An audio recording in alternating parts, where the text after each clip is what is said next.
Hi friends, welcome to tech Ravi.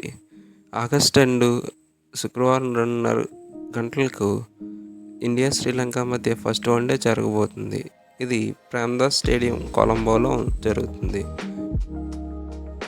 టీ20లో శ్రీలంకను clean sweep చేసిన team India అలాగే వన్డేల్లో కూడా క్లీన్ స్వీప్ చేయడానికి రెడీగా ఉంది. అలాగే టీం విషయానికి వస్తే శ్రీలంకలో చాలా సమస్యలు ఎదురవుతున్నాయి. శ్రీలంక ఫాస్ట్ బౌలర్లు అయిన మధుశంక, మతీష్ పత్రానా భుజాలకు గాయాలైన దీంతో ప్లేయింగ్ ఎలెవన్లో చోటు దక్కించుకోలేకపోయారు. దీంతో ఫస్ట్ క్లాస్ క్రికెటర్లైన మహమ్మద్ సిరాజ్ మరియు అషాన్ మలింగలను ఈ గేమ్లో ముందు రోజే తీసుకున్నారు. ఈ టీమిండియా విషయానికి వస్తే రోహిత్ శర్మ, విరాట్ కోహ్లీలు గౌతమ్ గంభీర్ కోరిక మేరకు అవైలబుల్గా ఉన్నారు. అదేవిధంగా టీమిండియా కీపర్స్ విషయానికి వస్తే రిషబ్ పంత్ 2 సంవత్సరాల తర్వాత 50 ఓవర్స్ మ్యాచ్లో అడుగుపెట్టాడు. అలాగే కేఎల్ రాహుల్ చాలా బాగా ఆడి తన స్థానాన్ని కూడా మెరుగుపరుచుకున్నాడు. ఇప్పుడు ఎవరిని తీసుకోవాలనే బాధ్యత కెప్టెన్కే ఉంది.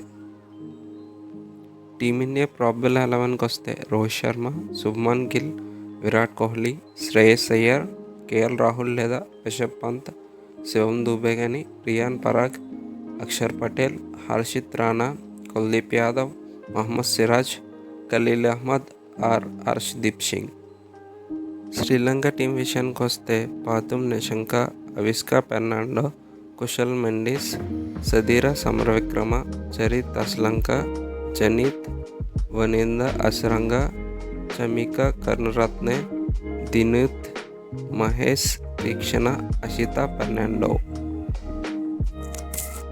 శ్రీలంక టీంలో టాప్ ఆర్డర్ అయితే బాగానే ఆడుతుంది, కానీ మిడిల్ ఆర్డర్ అయితే చాలా విఫలం అవుతుంది.